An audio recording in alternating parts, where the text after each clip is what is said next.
Today we have 4 readings from the book of 1 Samuel. Our first reading is 1 Samuel 18 verses 1 to 4. After David had finished talking with Saul, Jonathan became one in spirit with David, and he loved him as himself. From that day Saul kept David with him, and did not let him return home to his family. And Jonathan made a covenant with David, because he loved him as himself. Jonathan took off the robe he was wearing and gave it to David, along with his tunic, and even his sword, his bow, and his belt. Our second reading is 1 Samuel 19, verses 4 to 7. Jonathan spoke well of David to Saul his father, and said to him, "Let not the king do wrong to his servant David. He has not wronged you, and what he has done has benefited you greatly. He took his life in his hands when he killed the Philistine. The Lord won a great victory for all Israel, and you saw it and were glad. Why then would you do wrong to an innocent man like David by killing him for no reason?" Saul listened to Jonathan and took his oath. "As surely as the Lord lives, David will not be put to death." So Jonathan called David and told him the whole conversation. He brought him to Saul, and David was with Saul as before. Our third reading is 1 Samuel 20, verses 40 to 42. Then Jonathan gave his weapons to the boy and said, "Go, carry them back to town." After the boy had gone, David got up from the south side of the stone and bowed down before Jonathan 3 times, with his face to the ground. Then they kissed each other and wept together, but David wept the most. Jonathan said to David, "Go in peace, for we have sworn friendship with each other in the name of the Lord, saying, 'The Lord is witness between you and me, and between your descendants and my descendants forever.'" Then David left, and Jonathan went back to the town. Our final reading is 1 Samuel 23, verses 15 to 18. While David was at Horesh in the desert of Ziph, he learnt that Saul had come out to take his life. And Saul's son Jonathan went to David at Horesh and helped him to find strength in God. "Don't be afraid," he said. "My father Saul will not lay a hand on you. You shall be king over Israel, and I will be second to you. Even my father Saul knows this." The 2 of them made a covenant before the Lord. Then Jonathan went home, but David remained at Horesh. Bibles open, please. 6 chapters, half an hour or so. What can go wrong? Let's see how we get on.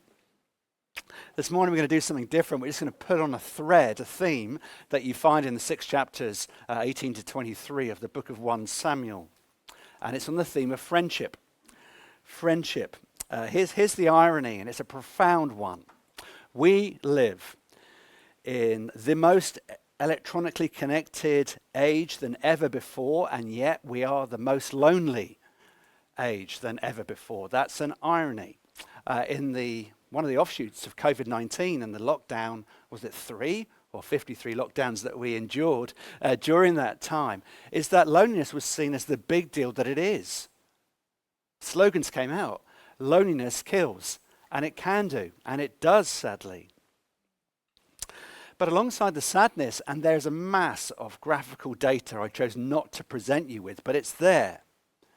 Loneliness kills. Loneliness has a significant, overwhelming, forming impact on mental health and can affect communities and families detrimentally or in terms of a way that can prosper relationships.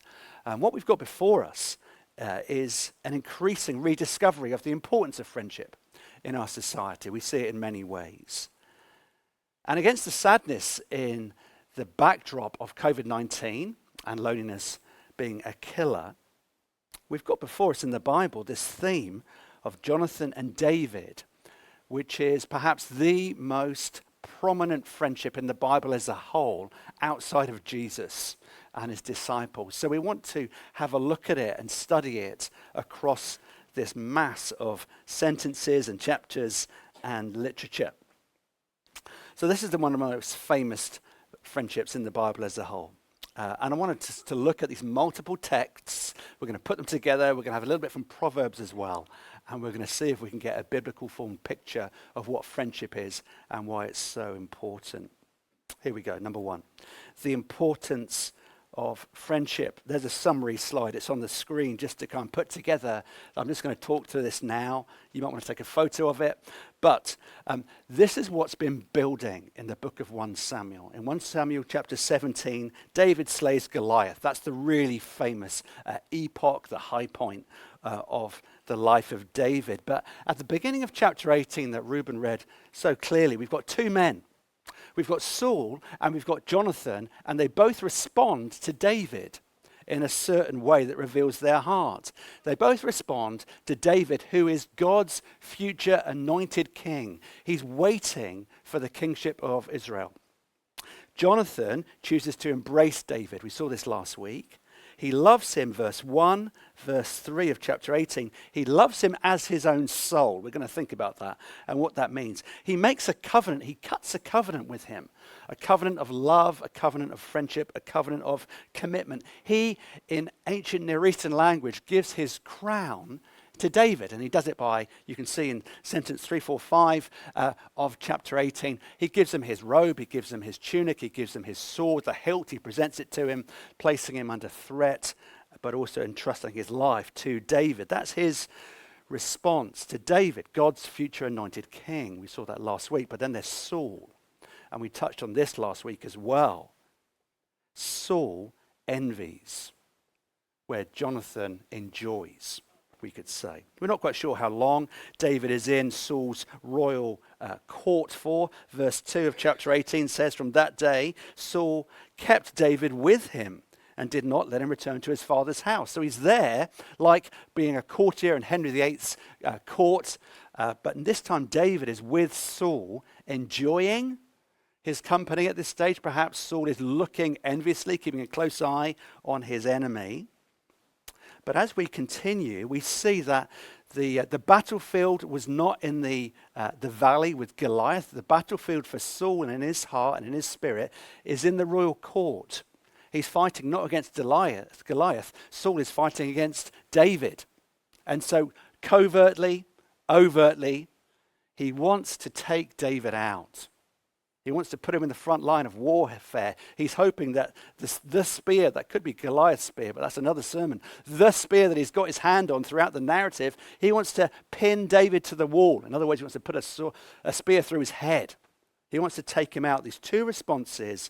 Jonathan enjoys and loves and is committed to David, but Saul is envying him and wants to kill him. And then Jonathan is this go-between in chapters 19 and on into 20, where sometimes successfully Jonathan defends David and sometimes it doesn't go as he would hope. In chapter 19, he does all he can and he's successful in restoring David from the wilderness that his father has put him into, that Saul has driven him into, and he restores him to the royal table, verse 7 of chapter 19. And Jonathan called David, hey, come back, it's safe. Jonathan reported to him all these things, and Jonathan brought David to Saul, and he was in his presence as before. It's a picture of restoration, because Jonathan is kind of a Kofi Annan. He's working for the UN, and he's restoring David to fellowship with his father Saul. That's chapter 19. Chapter 20 is different. In chapter 20, Jonathan is still trying to curry favor with his father, saying, can you bring David back? He's not an enemy. I love him. I'm committed to him. We've got a covenant of friendship together. But this time it doesn't go so well. It fails in chapter 20. Saul invites David to a feast. If he made it to the feast, that would have been the last food he would have enjoyed. I'm sure of it. And so through this complex archery scene that you read in chapter 20, and arrows being fired into the distance, and either they would fall short or far, David is warned it's not safe to come back to the royal household. We have seen again and again how economic the Hebrew language is. But in chapter 20, verses 35 to 42, there is a lot of airtime given to the final scene, we think, of David and Jonathan embracing, weeping, crying over their friendship. They may never see each other again in chapter 20. But in chapter 23, they meet again, and this time it is the last time they will ever see each other. In verse 18 of chapter 23, they renew their covenant of friendship. They cut another covenant. That's all the way back to Genesis chapter 15, if you remember. God speaking to Abraham, cut the animals apart and walk through them. I will walk through them. And it means that if we break our covenant of friendship, if we break our covenant of love and commitment, may we be like these animals. It's the last time they see each other. Verse 18, they renew the covenant of friendship. And then there's tragedy as we get to the end of 1 Samuel. Chapter 31, Jonathan returns to the palace. He follows his father Saul into foolish military action. And Saul and Jonathan and his brothers are all killed. And that's the end of the narrative arc for this piece. Now let's learn some lessons, having painted that big backdrop. What do we learn? There's a wonderful Bible commentator and translator called Eugene Peterson who wrote The Message, the paraphrase of the Bible. He comments this on 1 and 2 Samuel.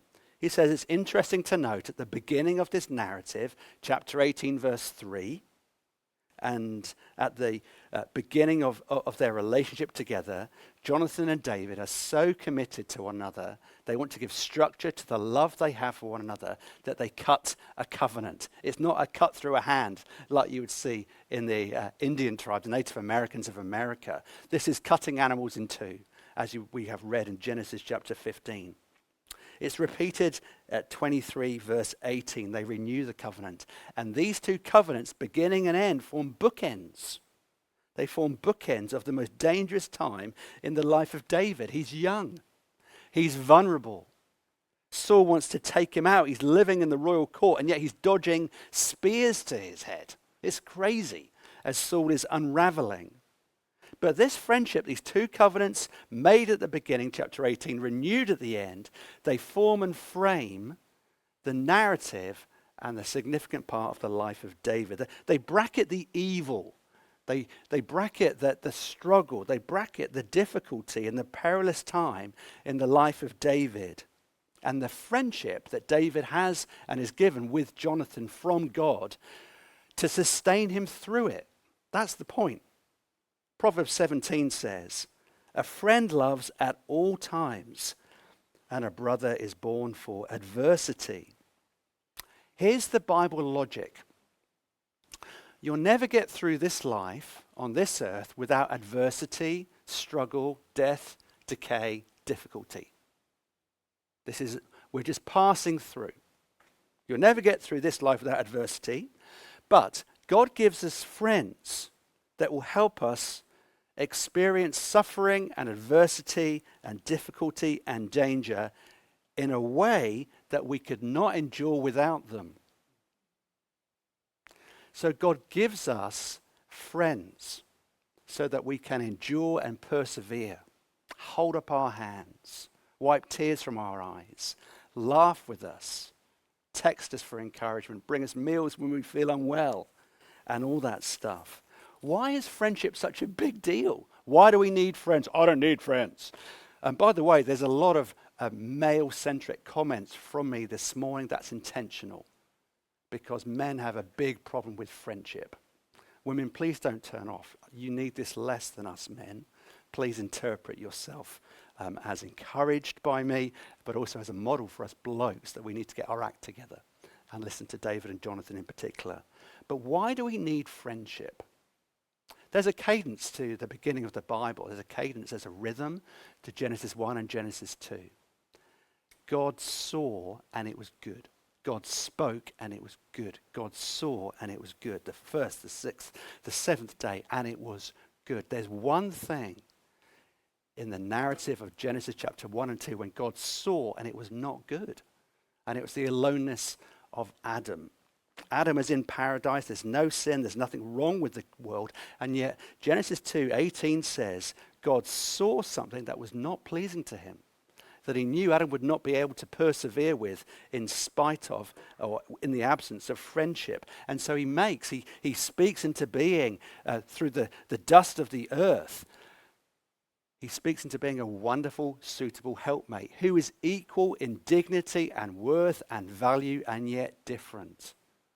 Complementary in a wonderful God-created way. Even in the garden, even in Eden, even in paradise, it wasn't enough. Adam needed a friend. Why? Because of how we're made. The Bible said we're made in God's image, and God, the Bible teaches, God is three persons in one. Throughout all history of eternity past, God has loved and enjoyed and experienced a holy dance, Father, Son, and Spirit. He's never been alone. He's always been sufficient and without need. He's been delighting in his tripartite, three-part personhood. And that means if Adam is made in the image of God, that means it's not good for Adam to be alone. He's in a perfect world, but he needs a friend. He needs a partner. There's no sin in the life of Adam. There's no sin in the world. There's no decay. There's nothing that's wrong, no disease. And yet he was lonely. And God sees that and said, it's not good for man to be alone. To be lonely is not to be imperfect. To be lonely reflects our God-likeness, and as in our made in the image of God-ness. Without friends, you'll never get through life, says the Bible as a whole. You need friends. It's part of your image of Godness, made in his image. There's an absolute necessity of friendship. And if it's that important, what can we learn from these passages? So first of all, the importance of friendship, and then here's the elements of friendship. Let's look at Jonathan and David. And before I get there and look at these lessons, let's just not have any elephants in the room. Jonathan and David, in a revisionist, looking back way, has been held up by some who read the Bible in a different way to me as an example of homosexual love. Let's just comment on that for a few minutes rather than having any elephants in the room. There are two reasons at least why I think that's the wrong way to read the passage. Let me speak to that. If David and Jonathan were homosexual lovers, they were in direct disobedience to God's law. That's the book of Leviticus, Leviticus 18, Leviticus 20. And then if David and Jonathan were homosexually in love, that would mean God could not say to David, you are a man after my own heart, which he does. That's the first reason I think we need to think about this is not an example of homosexual love. Here's the second. Either the writer of 1 and 2 Samuel was ignorant of David and Jonathan's homosexual love, or he brushed it aside. I think neither of those are true either. Neither is plausible. Think about the writer of 1 and 2 Samuel. We'll get there in 2 Samuel shortly in terms of weeks. David committed adultery with Bathsheba, and the writer knew about that. David had his hand in the murder of someone else, and the writer records that as well.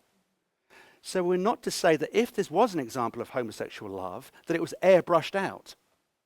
I don't think that's acceptable. I don't think it's plausible. Because if this is airbrushed out to make David look as great as he could be, then we would also airbrush out adultery. We'd also airbrush out murder. The writer would not overlook this sexual sin if it's there without airbrushing out the other two. I don't think that's a fair reading of the Bible. This is not an example of homosexual love. That's revisionism. Looking back and looking and reinterpreting texts of the Bible with a modern agenda.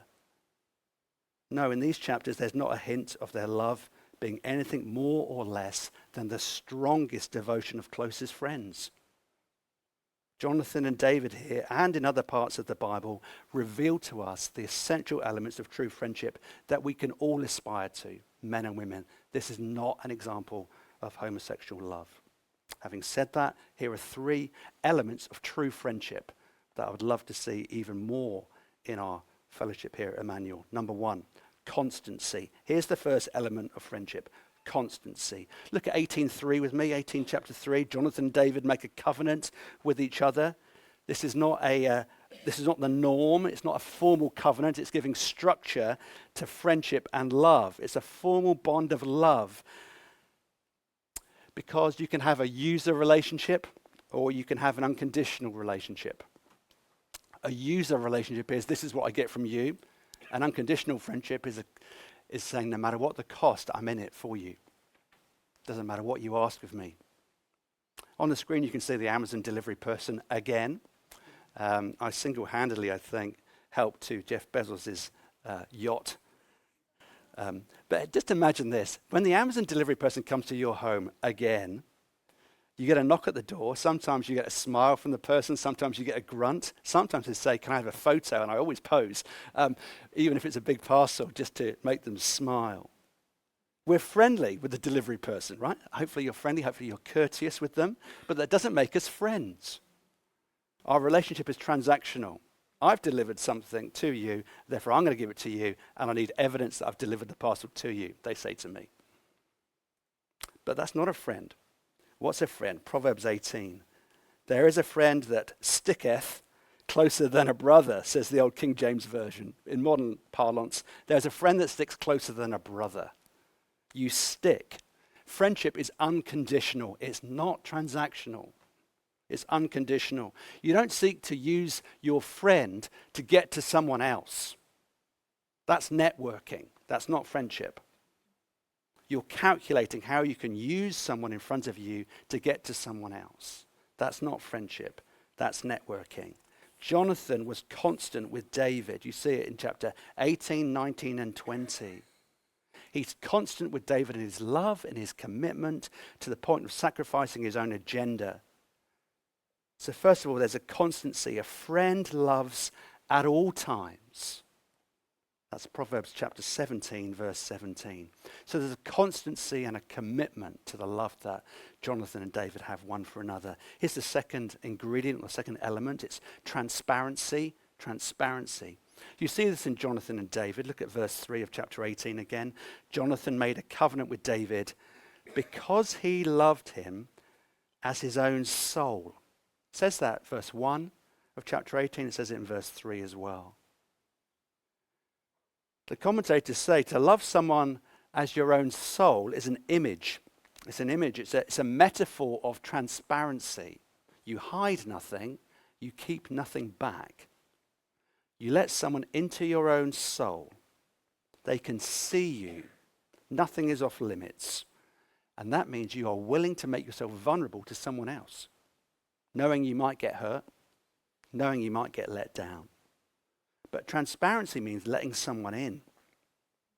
4 quick ingredients of transparency. Men, pin your ears back, please.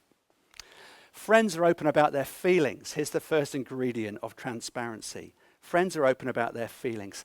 There's a lot of weeping that happens in this narrative. Please go back and read it yourself. But I was thinking of the relationship that men have with feelings. And here are 2 or 3 thoughts. There are a number of places in the Bible, Acts chapter 20 being one, when Paul is saying farewell to the elders at the church in Ephesus. He's saying goodbye, and they're weeping, and they're embracing, and they're kissing one another.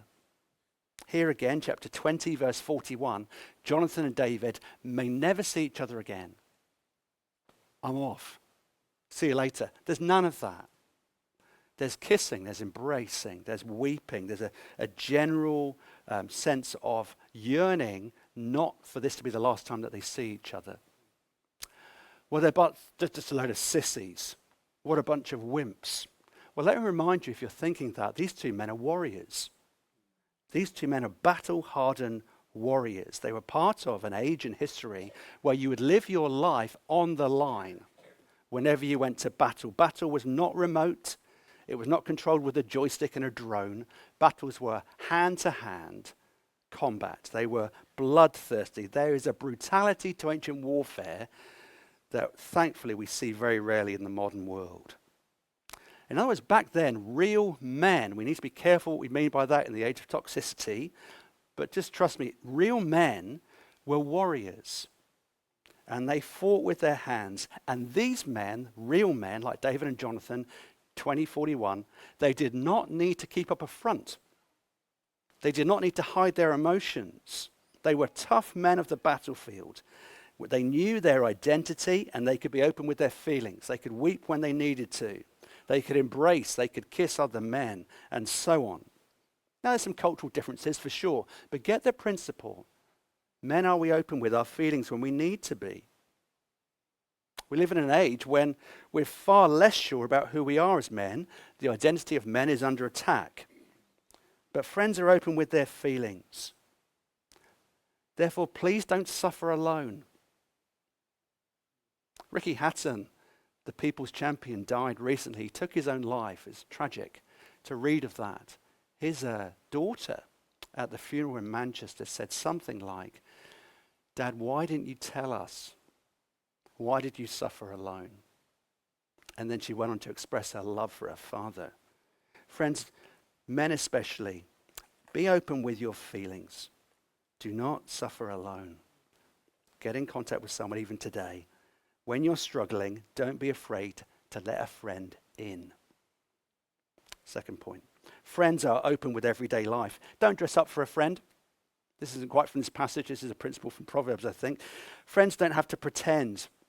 You don't have to pretend. When you have people around your home that you don't know, there's this lovely German word called the Scurryfung. You know the Scurryfung? When, people are coming around and I want to impress them. Therefore, you have that cupboard where everything goes into and no one is allowed into. Or a room that is off limits. The door will be shut because there's all the junk has gone in there in 10 minutes flat. If you've got half an hour, maybe you do a quick hoover. But the last minute tidy up is known as the Scurryfung. It's a lovely word. It means to quickly and frantically clean up a home just before visitors are expected. I'm sure you've never done it. But anyway, the last minute tidy up, because they're not friends and you're trying to impress them. But friends, you can let all the way in, knowing that you might let them down, but you can let them all the way in, not just to your emotions, but to everyday life. You want to share life with them. You can give them a bit of toast on a Sunday night, and it's the best you've got, and it's all they need, because you're just sharing life together. You're not trying to impress them. You let them into your regular life, but that takes time. Friends are open with their feelings. They're open with everyday life. Friends are open with their flaws. Thirdly, friends are open with their flaws. Ultimately, if you tell someone who you think is your friend about a problem that you have, or a problem that's in their life that they need to change, if they're not a friend, if it's just transactional, they will leave. They will leave the relationship quickly. I'm out of here. That person is a user, it's transactional, they're not really a friend. If you can speak to a friend of yours, or if you can hear from them that you've got broccoli in your teeth, that you said a conversation a bit too harshly, that you forgot something that perhaps you shouldn't have done, if you can't be shown your biggest flaws and problems, then you are not in a relationship with a friend. Hebrews 3:13 says, exhort one another daily, lest any of you be hardened through the deceitfulness of sin. That's a picture of a community culture where nothing is off limits, where there are certain friends you are particularly close to that can call you out on stuff. Ray Ortland from Nashville says something like, you need to give friends a hunting license for sin in your life. Now, he's an American friend and he's big into hunting, but you get the point. Is there anyone that you know of where you can say, I give you a green light to call me out on anything you see in my life that will harm other people or is not in accordance with the likeness of Jesus? Do you have anyone like that you can speak to and say, I want to become more like Jesus, so do you. Can we help each other? You have to be friends, you can't be colleagues, because Proverbs 27 verse 6 says, faithful are the wounds of a friend, but an enemy multiplies kisses. Now we know we're really into transparency, when you can be called out for other people, where you can ask questions, how do you feel? And so on. We know what friendship looks like when you're willing to wound each other for their good, and you're willing to take it as well. Lastly, friends must be sympathetic. Friends must be sympathetic. That word sympathetic has been lost or changed in its meaning, but really it means to discover someone with similar passions as you. To discover someone with similar passions as you. C.S. Lewis says in his book, The Four Loves, if you're out to look for friends, I just need a friend. He said, you'll never find a friend. What you need to do if you want to find a friend is to find someone with a similar passion to you. It can be collecting stamps. It can be looking at white mice. It can be looking at a game of football. It can be looking at all sorts of different things. But the condition for having friends is you want something else beside friends. That's the point. The friendship is a byproduct of doing something together. Here are 3 TV programs that I've seen over recent years where you've got 3 pairs of friends. Notice the emphasis of motorbikes, but that's a separate story. Cy and Dave King, Cookery, Hairy Bikers, Ewan McGregor, Charlie Borman, The Long Way Home, do these great journeys around the world. And Baz and Phil, who love golf. and are ex-cricketers. It's very interesting how positively they enjoy each other's company. There's lots of tears, there's lots of banter, there's lots of good experiences. And it's three groups of men who like similar things. And out of that common interest, friendship has grown and thrives. In other words, friendship is something that can only be discovered. You like that too? You love classical music? Let's go. You love walking? Let's go. Common passion, constancy, transparency. If you have those three ingredients like Jonathan and David model, you have great capacity to make friendship. But friends let you in, but all friends will let you down. Except one. The power for friendship. Where do you get the power for friendship? If you say, well, actually, people have only ever let me down. And so I'm very nervous about letting people in. I've done that in the past and I've got hurt badly. How do we get the power to be a friend and to sustain healthy friendships? Because these things are hard. Transparency is really risky. Do you really want people to know your insides, your struggles, your pains, your regrets, your sorrows? You will get let down. So why do I want to be transparent towards other people? This is not easy. And then if you're saying friendship is about commitment, that costs time. That might be inconvenient. That might be, I might lose more than financial cost. I might lose time and priorities that I have in my own life. Where do you get the strength to do that? Look at Jonathan. Look at Jonathan. Let's think about Jonathan. Jonathan in the royal court. And you see, one of the things that's so amazing about Jonathan, his love for David was completely covenantal. Covenantal. Jonathan was not transactional in any of his relationships. I mean, it would have been so easy for Jonathan to side with his father. Saul, Dad, let's get rid of David together. I'll lure him into a trap, and then I'll be next in line to the throne. But he didn't do it. It would have been so easy for Jonathan to side with David, and let's overthrow Saul together in such a way that Saul was assassinated or whatnot. Jonathan could have been prime minister. It would have been a sweet deal. It would have made up pretty well for him. But the reason that he died was because of his loyalty. Loyalty to his father, but also loyalty to David. Does that remind you of anyone? Does he remind you, Jonathan, of anyone who was prepared to die for his friends? John 15. Greater love has no one than this, to lay down one's life for one's friends. I no longer call you servants because a servant doesn't know his master's business. I instead have called you friends. For everything that I learned from my Father, I've made known to you. David was saved through Jonathan's sacrificial friendship. Again and again, David's life was saved. But we can only be saved through the friendship of another, through Jesus' sacrificial friendship. How so? Well, Jonathan made himself vulnerable. But look how vulnerable Jesus Christ made himself. His arms were nailed wide open for you and for me. When Jesus Christ was on the cross, throughout his life, there were times and places where he's quoted as saying, I could click my fingers and a whole legion of angels could come to my need, so that even my toe wouldn't be snubbed on a stone. My suffering would be over. There would be a way out of this call upon my life. But Jesus looked down from the cross, and what does he see? He sees friends betraying him. He sees friends dying. He sees friends, or rather denying him, mocking him. He sees friends forsaking him. And yet in the greatest act of love in all of human history, Jesus Christ stayed on the cross. He was so constant. Jesus is the one true friend.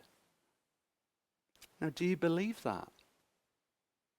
Do you see Jesus in history past 2,000 years ago, in a general way, dying for his people?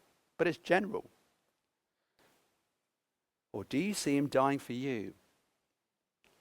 Do you see him as the greatest, truest friend who is willing to stay on the cross, and you're saved by that great and unique act of love? If you do see that, if you know that Jesus sees the depth of your heart and loves you the same, that can become the basis for your transparency. You can risk getting hurt again in friendship. You can risk moving towards someone who you think you might be able to be a friend with. You can risk moving towards someone and perhaps saying a harder word that perhaps you've said before, with their permission because you're mutual friends. What does it take to really be transparent in a friendship? You have to know that your sins are forgiven. You have to know that you're loved. You have to know that God sees everything and he's forgiven all your sins and they've been laid on Jesus at the cross. And when you see that, if you see that, then you'll be quite happy for people to see into your life because you know that it's forgiven. You've got nothing to hide. You're completely accepted by God because of the work of Jesus. And so you can be radically disarmed. You don't have to protect yourself. You can move towards someone in love saying, I've got nothing to hide. Everything's been forgiven. So you can be transparent. On the other hand, you can also be someone of constancy like Jesus, because Jesus is the basis for your constancy. Look at Jesus in the Garden of Gethsemane. He doesn't pull back. He's tempted to. He says to his friends, please don't fall asleep on me. And they fall asleep on him. And he dies for them anyway, because it's God's grace. What a friend he is. What a friend we have in Jesus, dying for you. Not just being constant for you. Not just providing resources for you.